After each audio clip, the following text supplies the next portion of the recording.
Мен мамлекеттик кызматта иштеймин. Эмгек акы аз болгондуктан үй бүлөнү бакканга жетпейт. Аялым иштебейт. Кошумча башка ишке кирип иштесем болобу?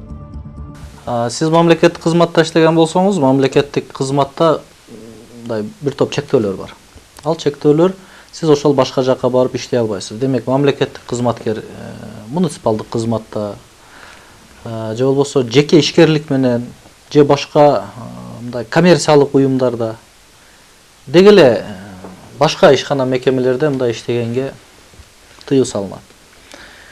Ошол эле учурда эгерде сиз мугалим болуп иштесеңиз, сабак берсеңиз, чыгармачылык менен иштесеңиз, эксперт катары иштесеңиз, ошондо дагы жетекчинин макулдугу менен, макулдашуу менен. Андан сырткары ошол негизги иштеп аткан ишиңизге мындай тоскоолдук бербесе,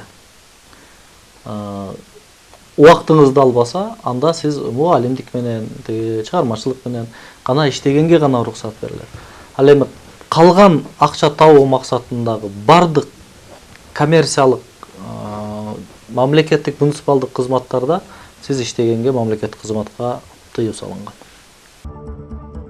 Кыргыз Республикасынын мамлекеттик жарандык кызмат жана муниципалдык кызмат жөнүндө мыйзамы 20-берене мамлекеттик жарандык кызматчынын жана муниципалдык кызматчынын укуктары, кызматчы төмөнкүлөргө укуктуу, жетекчилер, кесиптештер жана жарандар тарабынан анын жеке кадыр-баркын сыйлоого, өзүнө карата адилеттүү жана сый-урматтуу мамилеге, жетекчи менен макулдашуу боюнча мыйзамдарда тыюу салынбаган каражаттардан кошумча төлөнүүчү тиешелүү кесиптик чөйрөдөгү билим берүү, эксперттик, илимий жана башка чыгармачылык иштер менен алектенүүгө, көрсөтүлгөн ишти жүзөгө ашыруу кызматчынын иштеген жеринде аткарылуучу ишинин көлөмүнө жана сапатына таасирин тийгизбөөгө тийиш.